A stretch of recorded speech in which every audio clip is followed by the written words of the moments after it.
Bismillahirrahmanirrahim. Innal hamdalillah nahmaduhu wa nasta'inuhu wa nastaghfiruh wa na'udzu billahi min shururi anfusina wa min sayyi'ati a'malina. May yahdihillahu fala mudilla lahu wa may yudlil fala hadiya lahu. Asyhadu an la ilaha illallah wa asyhadu anna Muhammadan abduhu wa rasuluhu. Amma ba'd. Baik, pada siang hari ini kita akan mulai pelajaran bahasa Arab, yaitu dengan membaca kitab Durusullah Al-Arabiyah Riwayat Nadiqin Nadiha, pelajaran bahasa Arab untuk orang yang tidak berbicara dengannya, tidak berbicara pakai bahasa Arab, berarti untuk orang ajam. Luar daripada itu. Ini mungkin diambil dari mana ucapan beliau. Jadi pengarang dari Dr. Abdul Rahim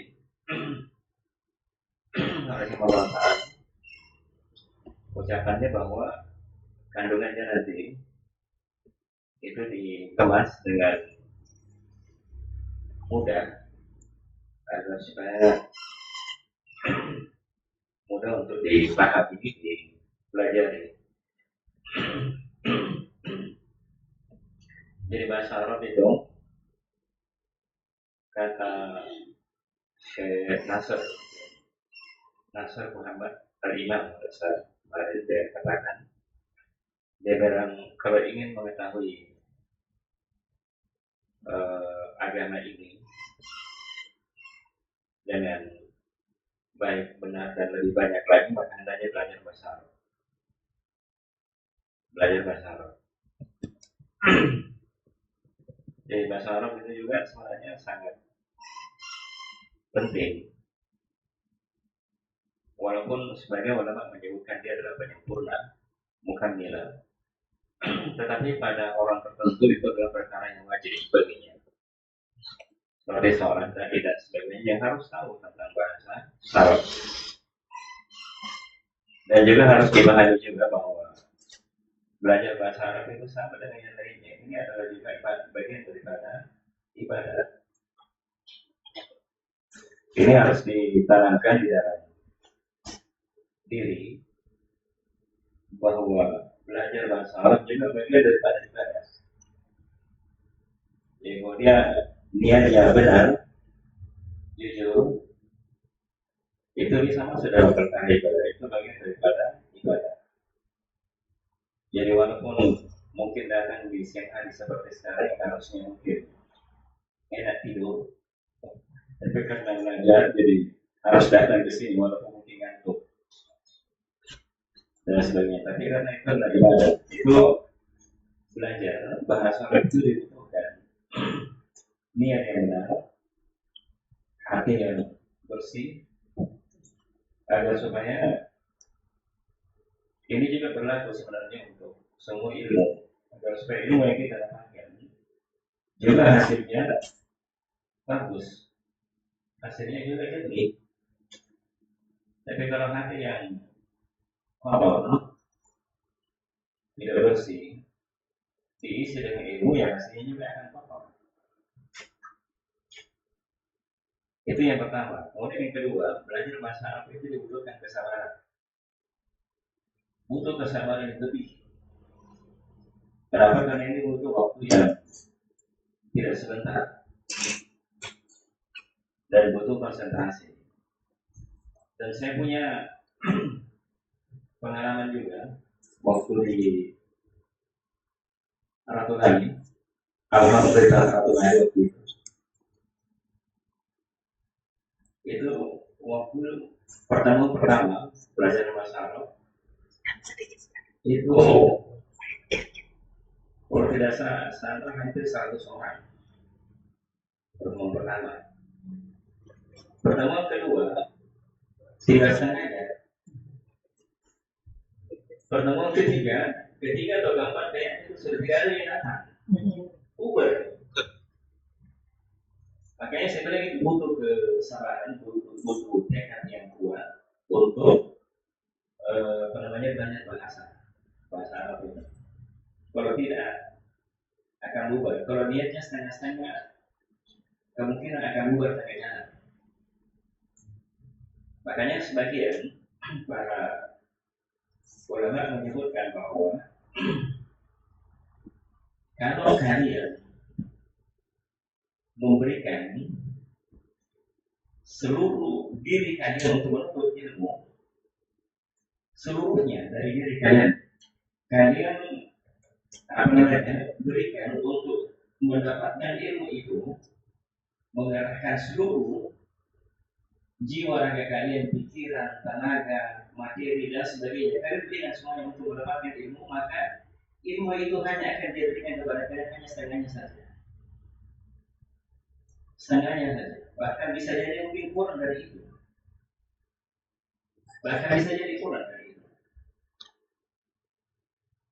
Apalagi yang hanya setengah-setengah saja. Mungkin hatinya setengah-setengah saja. Mungkin pemahamannya setengah-setengah saja. Maka mungkin tidak akan dapat.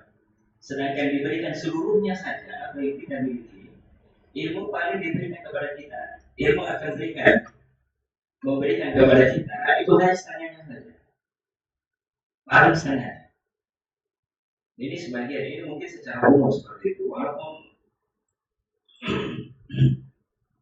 mungkin tidak semua orang begitu, tapi itu hanya mungkin dihitung sedikit orang yang jadi dari semua apa yang ada pada diri harus mendapatkan ilmu, dia dapat lebih banyak, lebih dari sana. Itu mungkin bisa dihitung orang yang seperti itu. Bahkan itu dibutuhkan, sangat dibutuhkan kesabaran untuk belajar bahasa, apalagi belajar bahasa Arab. Kemudian juga dibutuhkan semangat yang besar dan tinggi. Di masa kita sekarang kan fasilitas lebih lengkap dibandingkan di masa dahulu. Tetapi ilmunya orang dahulu itu lebih berberkah. Kalau orang dahulu itu ingin belajar, seperti misalnya Imam Ahmad, kalau dia mau belajar, itu sebelum sholat subuh dia sudah mau pergi belajar. Kalau kita barangkali sudah sholat subuh tidur lagi, dia sebelum sholat subuh sudah pergi belajar. Tapi dia kalau ibunya jangan sholat subuh dulu baru berangkat. Artinya dia punya semangat yang tinggi, semangat yang berkobar dalam dirinya. Itu Allah. Tapi hasilnya juga ya bisa kita lihat sampai sekarang. Itu memang baik. Orang-orang dahulu juga kalau di masa kita sekarang enak belajar, mungkin terang, ada cahaya lampu dan sebagainya. Kalau dulu kan tidak ada listrik dulu kan, baru ada listrik. Jadi sebagian orang dahulu itu ketika dia mau baca, itu dia pakai pelita. Ya kalau saya kan masih apa waktu masih kecil, pelita di rumah. Dan itu pelita kalau kita pakai, kalau hanya kita mau pakai itu mau baca, itu bisa jadi maka cepat mungkin cepat ngantuk dan sebagainya karena gelap. Jadi mata itu bisa harus bekerja ekstra untuk bisa membaca. Beda dengan lampu yang sudah terang. Tapi persoalan dari itu mereka orang-orang dahulu ada di antara orang dahulunya saya lupa namanya. Di malam hari, kalau di malam hari di siang harinya dia belajar, di malam hari dia gunakan untuk membaca. Ini dilarang oleh ibunya juga, jangan membaca di malam hari karena gelap, dipakai pelita. Akhirnya karena semangatnya dia nyalakan itu harinya, atau mungkin dia matikan pelitanya, atau dia nyalakan boleh ditutup pakai apa namanya kalau kita sekarang tutup supaya tidak kelihatan, supaya ibunya menyangka bahwa dia sudah tidur, jadi perempuan tidur. Ketika ibunya sudah tidur, baru dibuka kembali itu menutupnya itu pelita, baru dia membaca. Itu begitu semangatnya. Orang dahulu juga, karena tidak ada listrik pada waktu itu mereka membaca pakai cahaya bulan. Pakai cahaya bulan. Ya mungkin kalau kita di kota cahaya bulan itu tidak terlalu terasa. Tapi saya dulu waktu kecil di malam hari itu terang itu di kampung itu terang itu cahaya bulan. Main apa main buat musik kecil. Itu betul. Begitu semangatnya mereka. Jadi itu dibutuhkan semangat yang besar, kesabaran, kemudian niat yang benar, jujur dari dalam hatinya, dan harus bersabar. Itu dibutuhkan untuk belajar bahasa Arab. Baik. Ya, makanya kemarin ketika dibuka pendaftaran dengan dibatasi pendaftarannya sedang berusaha. Yang mau datang silakan datang, nanti akan tersaring sendiri. Siapa yang benar-benar serius, siapa yang tidak. Baik. Sekarang kita mulai. Sebagainya secara umum, kandungan dari kitab ini pelajaran Nahu, ada juga pelajaran sorot di dalamnya.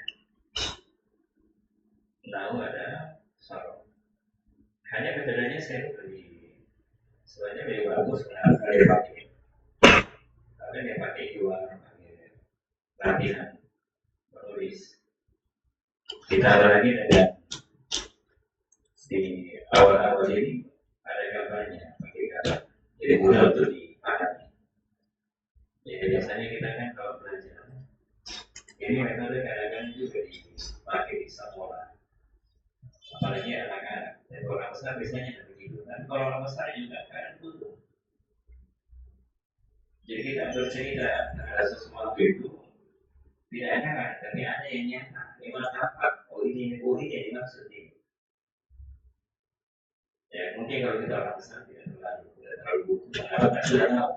Kalau dikatakan pintu, kita sudah tahu itu pintu. Jadi kalau kadang-kadang anak yang mana itu ya, jadi mereka mungkin menghayal. Menghayal ini bagus juga salah satu dari namanya cara beliau ini pengarang di dalam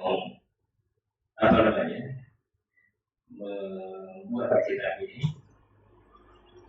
Sehingga kitab ini banyak dipakai oleh kaum muslimin untuk belajar bahasa Arab. Walaupun ada sebagian orang mengatakan orang yang belajar bahasa dulu-dulunya itu dari orang yang tidak tahu apa namanya tingkatan paling dasar sekali. Jadi memang begitu. Harus dari awalnya. Baik kita lihat. Ada semua perjanjian pertama. Ya, perjanjian pertama adalah tentang isi isyarat. Isi isyarat itu kata tujuh. Jadi kata-kata. Yang pertama adalah kata tujuh. Delivery untuk jarak dekat. Ada artinya ini.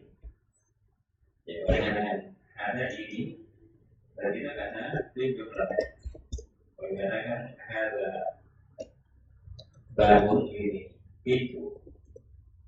Hanya memang sebagian orang juga kapan dikatakan ini kapan itu tidak ada ketentuan sebenarnya. Hanya dia mungkin kembali kepada kebiasaan. Ada kebiasaan yang ada di masyarakat. Kapan dikatakan ini, kapan dikatakan itu. Kalau jarak ada dekat, berarti dikatakan ini. Kalau jauh, berarti dikatakan itu. Baik, kalau sekarang ini ada itu, kita lihat. Ada itu ini rumah. Kalau dikatakan ada itu berarti ini rumah. Karena itu juga digunakan untuk isim isyarat untuk menakar laki-laki. Dalam bahasa Arab itu ada istilah menakar, ada batas. Ada laki-laki, ada perempuan. Jadi ada itu untuk laki-laki. Kemudian juga digunakan untuk mufrad, untuk kata tunggal. Artinya kata yang menunjukkan satu. Kata yang menunjukkan satu. Jadi kalau dikatakan kata itu berarti ini satu rumah. Ini satu rumah. Kemudian mengatakan hadza masjidun, berarti ini masjid. Berarti mengatakan ini masjid maksudnya adalah satu masjid. Satu masjid bukan dua atau tiga bukan. Tapi satu masjid. Kemudian hadza babun ini pintu. Pintu. Berarti ini juga maknanya ini satu pintu. Berarti baik itu masjidun dengan babun itu adalah isim mufrad, kata tunggal, kata benda tunggal, kemudian mudzakkar, menunjukkan laki-laki, menunjukkan laki-laki. Ya mungkin ada yang bertanya, bagaimana itu perempuan? Ya secara umum kalau dikatakan muannas perempuan, dia memiliki tanda di akhir kata adalah marbutoh, yang terbuka, tertutup, yang tertutup. Itu muannas, itu secara umum, tapi itu nanti. Untuk sekarang mudzakkar. Kalau ada yang mengatakan baitan itu menurut saya juga tak. Tapi taknya di sini adalah tak yang terbuka, bukan yang tertutup. Bukan yang tertutup. Makanya dia digolongkan, dimasukkan di dalam jenis mudzakkar. Baik, kemudian hadza kitabun, ini kitab. Ini kitab. Kemudian hadza qalamun, ini pulpen. Hadza kitabun, ini kunci. Hadza maktabun, ini meja. Hadza sarirun, ini tempat tidur. Hadza kursiun, ini kursi. Baik.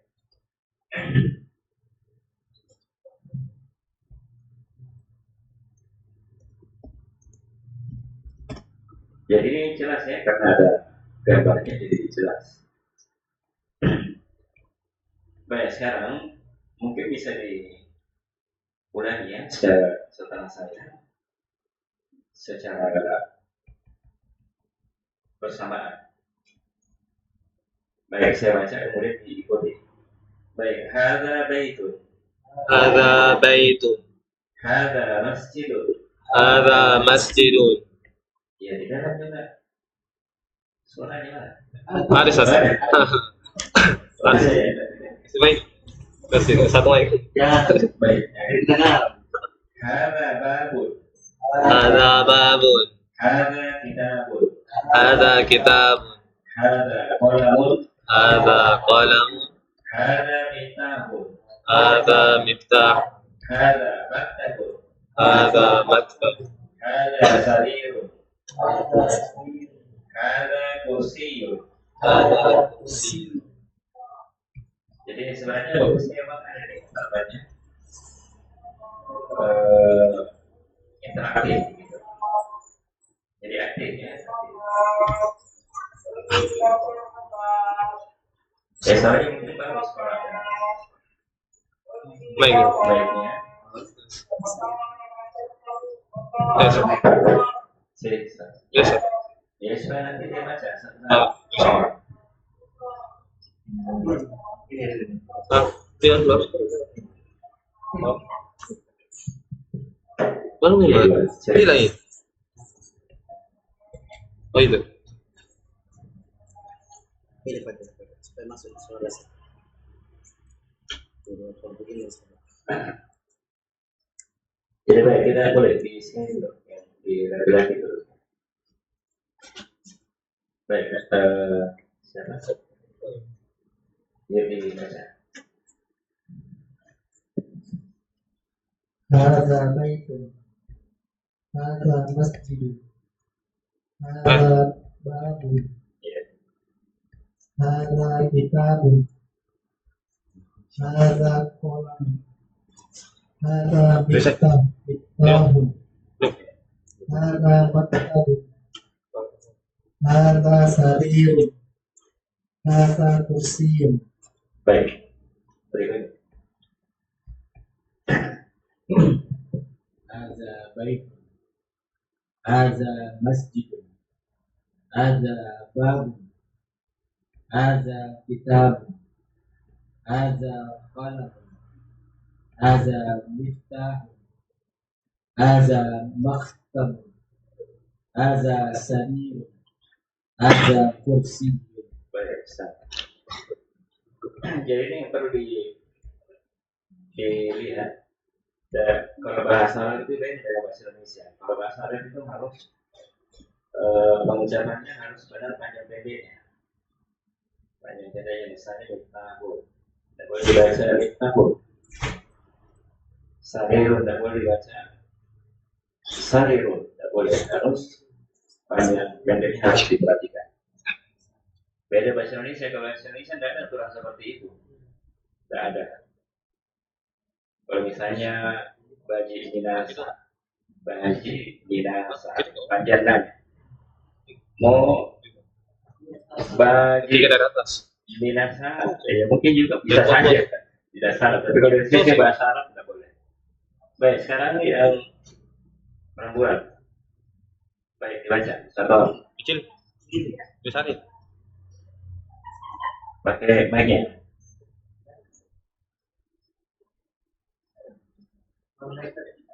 Halo. Mic-nya mana? Iya. هذا بيت هذا مسجد هذا باب هذا كتاب هذا قلم هذا مفتاح هذا مكتب هذا سرير هذا كرسي. Baik, yang kedua, Ustaz, yang kedua.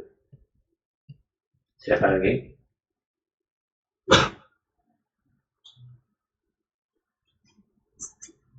هذا بيت هذا مسجد هذا باب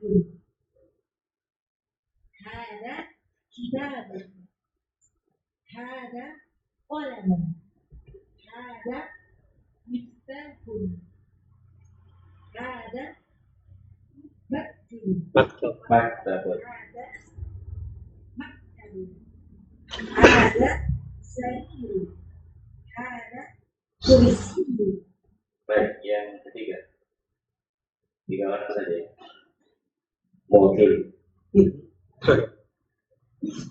هذا بيت هذا مسجد هذا باب هذا كتاب هذا قلم هذا مفتاح هذا مكتب هذا سرير هذا كرسي Kursi.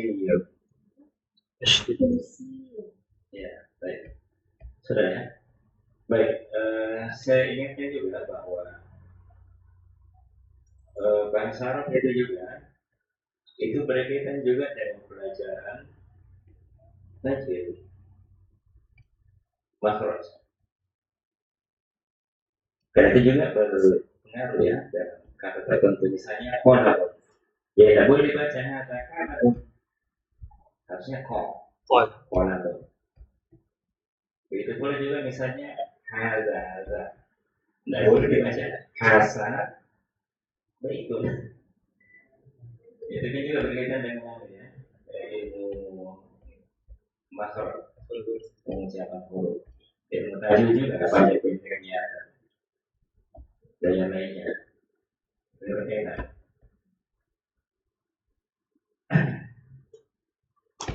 Baik, saya kira itu mudah ya.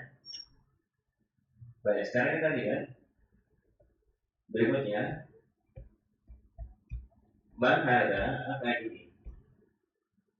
Jadi ma itu adalah apa namanya? Isim A. Jadi ma itu dipakai untuk menanyakan apa namanya sesuatu yang tidak berakar. Menanyakan sesuatu yang tidak berakar. Saya dikatakan mana apa ini? Mana kata itu? Tidak ada macam itu. Kata itu. Anak dari itu, anak dari situ. Itu bukan isi tapi huruf. Harapun istighfar itu huruf istighfar pertanyaan. Huruf yang menunjukkan pertanyaan. Anak dari itu, Apakah ini rumah? Apakah ini rumah? Maksudnya rumah berarti satu, maksudnya satu rumah. Maka jawabannya, kalau dia rumah, maka kita jawab nah. Iya. Kalau bukan rumah berarti lah. Berarti lah. Itu kalau dia memakai a, yaitu hamzah al-istifham. Hamzah al-istifham. Nah, ada itu apakah ini rumah, satu rumah? Kalau iya, dikatakan nah, karena itu ini satu rumah. Jadi rumah benda mati, benda tidak berakar. Mana yang kedua, mana apa ini? Karena komisul. Adalah komisul.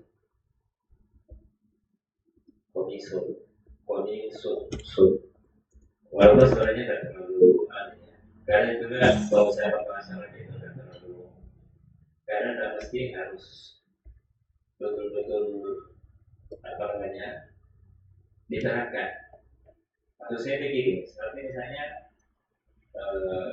harus pola-pola dan kadang-kadang ketika diucapkan keseharian karena tidak mesti. Kecuali itu Al-Quran, kalau Al-Qurannya harus, tidak boleh tidak. Baik, mana ada komisul. Ini komisul adalah ya kadang-kadang mengatakan habis, ada baju pokok. Ada juga yang mengatakan baju yang diberapa masuk di dalamnya komisul.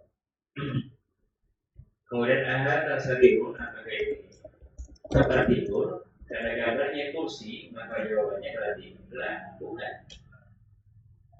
Jadi bukan karena kursi ini adalah kursi. Ini adalah kursi, sebuah kursi. Kemudian ada dari tahun apakah ini sebuah kunci karena gambarnya pulpen berarti kan bukan. Maka jawabannya tidak bukan. Karena kolomnya pulpen. Kemudian mana ini? Karena najmun. Ini adalah bintang, sebuah bintang. Jadi mungkin bintangnya barangkali bintang ya. Bukan bintang yang ada lagi ya. Bukan dikatakan ada kalau bintang lagi tapi kayak jauh. Ya, ada bintang ada bintang. Karena kita baik seperti tadi begini ya, ma itu isim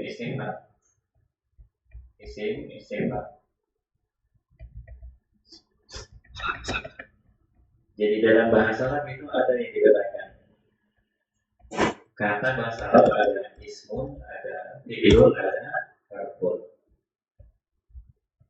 Ada isim kata biasanya dikatakan juga kata benda. Karena dikatakan kata benda. Fi'ilun berarti kata kerja. Kalau harfun itu huruf.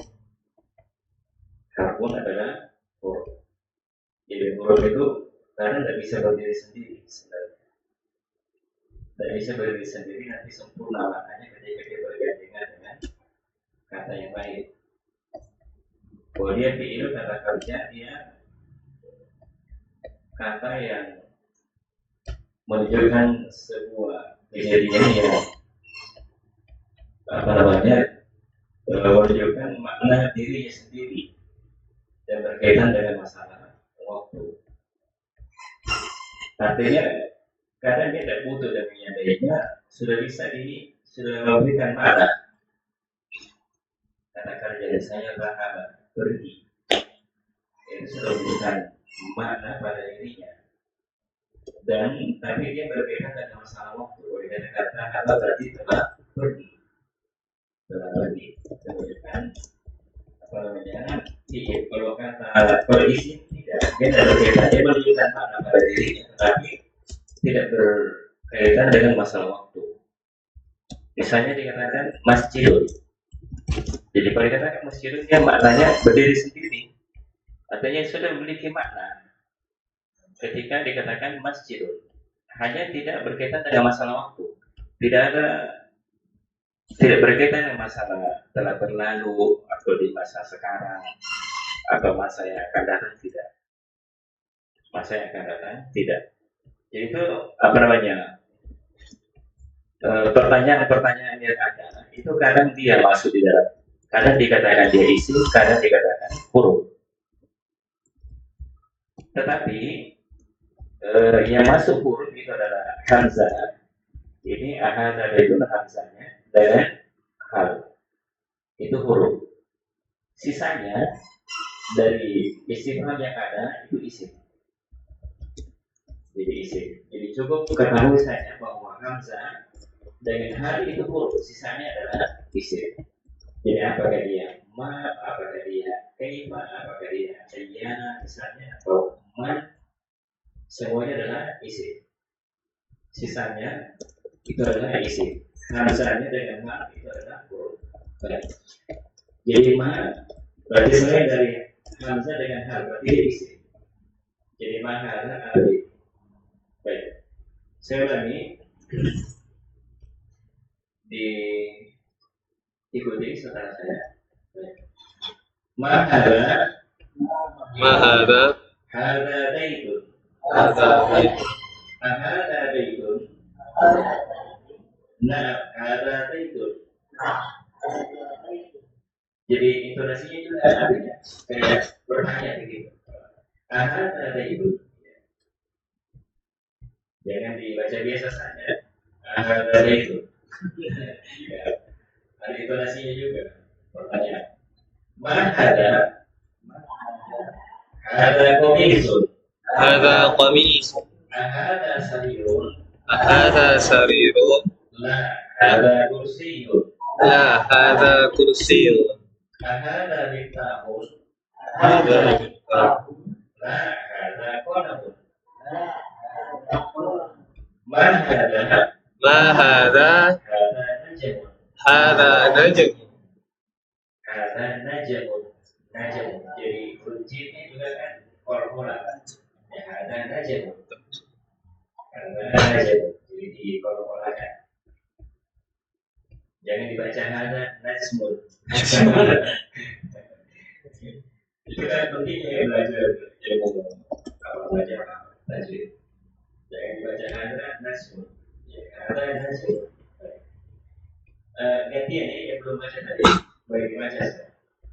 Yang dia awal dulu.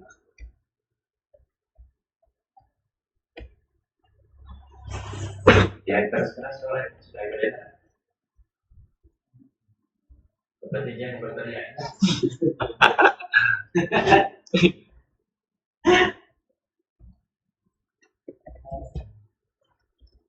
Iya, dibaca sekarang.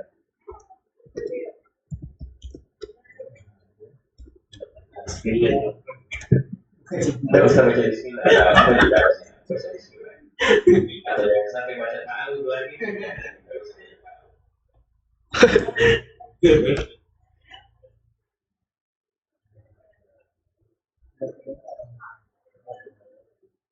Iya.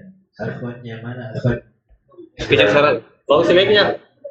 Oh, Mic-nya. kasih naik volume di situ. Di bawah. Ah ini. Iya. Mic kanan. Ke kanan. Cek satu ini. Tolong. Ini cek. Ah, oke. ما هذا هذا بيت نعم هذا بيت Ahada itu. Ada. Ya, diulangi. Ahada itu. هذا بيت نعم هذا بيت Baik, terus. ما هذا هذا قميص هذا سرير لا هذا كرسي Iya, terus. هذا مفتاح لا هذا قلم Iya. ما هذا هذا نجم Iya, baik. Yang lain.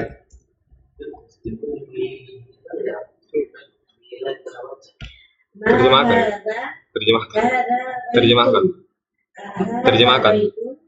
نعم هذا بيت ما هذا هذا قميص أهذا سرير لا هذا كرسي أهذا كتاب لا هذا قلم Coba diulangi. هذا كتاب لا هذا قلم ما هذا نجم Baik, yang ketiga.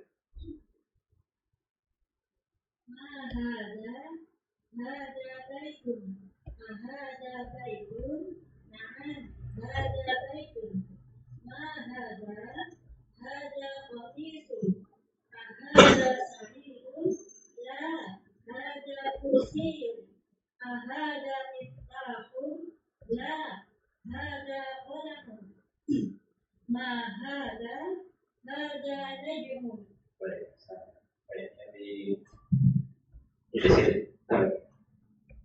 Baik, baca.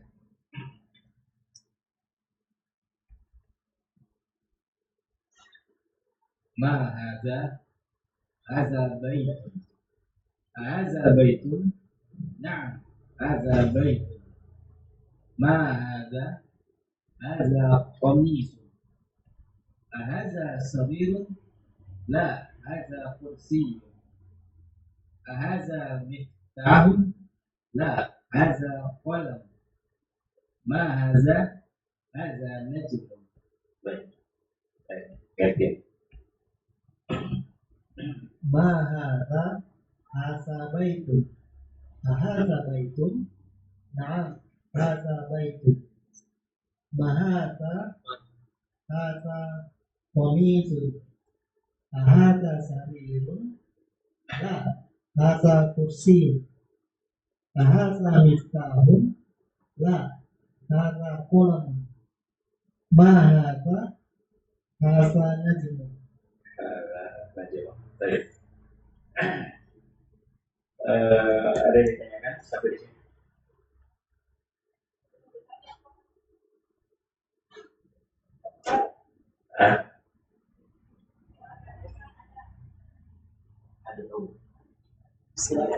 Ada apa yang ditanyakan?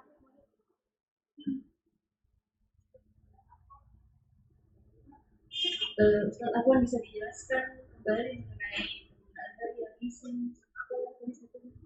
ya isim sama fi'il. Kapan kita pakai ma, kapan kita pakai hamzah yang Kapan dipakai hamzah, kapan dipakai ma? Penggunanya siapa? Kapan tidak pakai Hamzah, kapan pakai ma? Ma. Ma itu kan untuk menanyakan sesuatu apa ya? Tidak. Ya, mungkin dia tidak ketahui atau apa. Oh, Sesuatu yang dia tidak tahu, misalnya anggaplah pusing, misalnya dia tidak tahu apa itu, makanya dia tanya mana atau apa itu. nah, Makanya ditanyakan, makanya jawabannya ada itu. Ada itu. Kalau Hamzah, dia hanya ingin memastikan. mungkin dia ragu, Iya, tahu. dia ingin memastikan apakah memang betul ini rumah atau bukan. Nah, begitu. Dia ingin memastikan, Hamzah itu apakah ini rumah? Dia rumah itu apa? Dia ragu. Jadi artinya mungkin dia sudah punya ilmu sebenarnya, hanya mungkin dia ingin pastikan. Kalau mana berarti dia belum tahu, belum punya ilmunya apa ini, belum tahu apa, makanya ditanyakan. Mahada, yang kedua mahada apa ini? Dia tahu apa namanya ini, makanya ditanyakan, dijawab ada komisu. Baik, ada yang lain?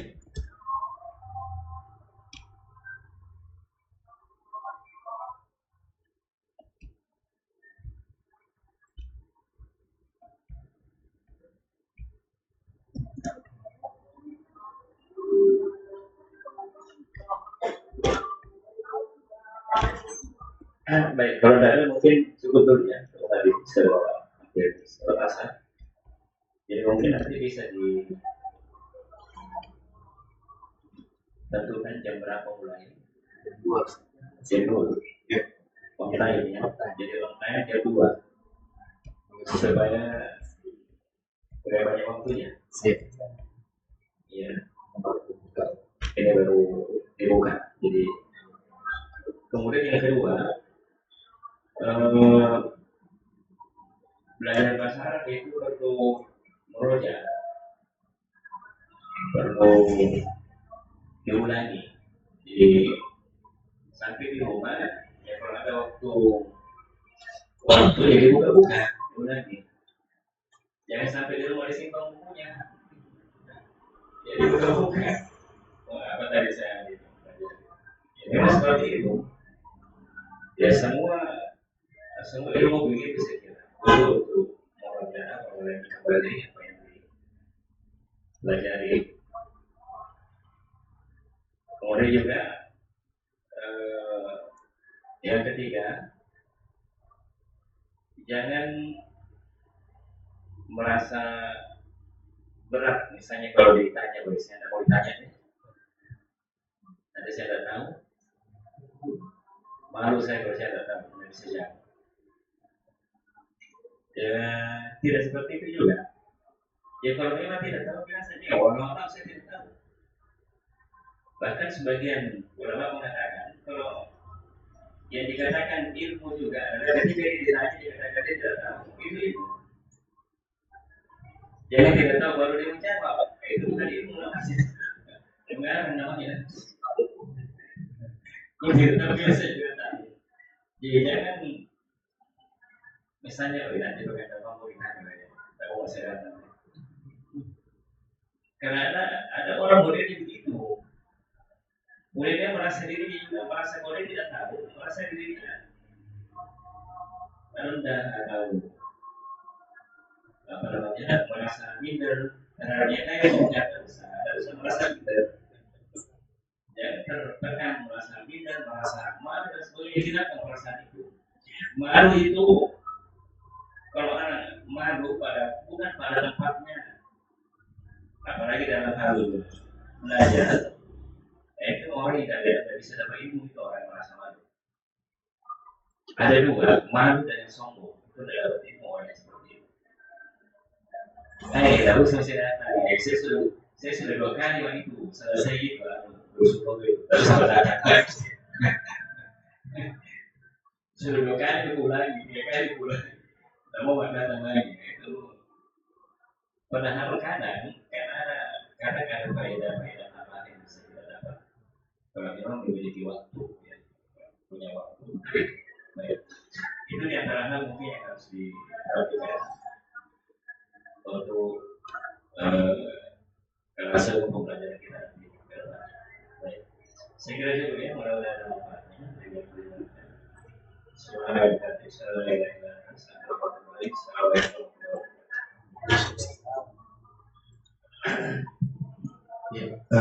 Teman-teman akhwat, perlu kami informasikan bahwa pada saat sebentar, insyaallah kita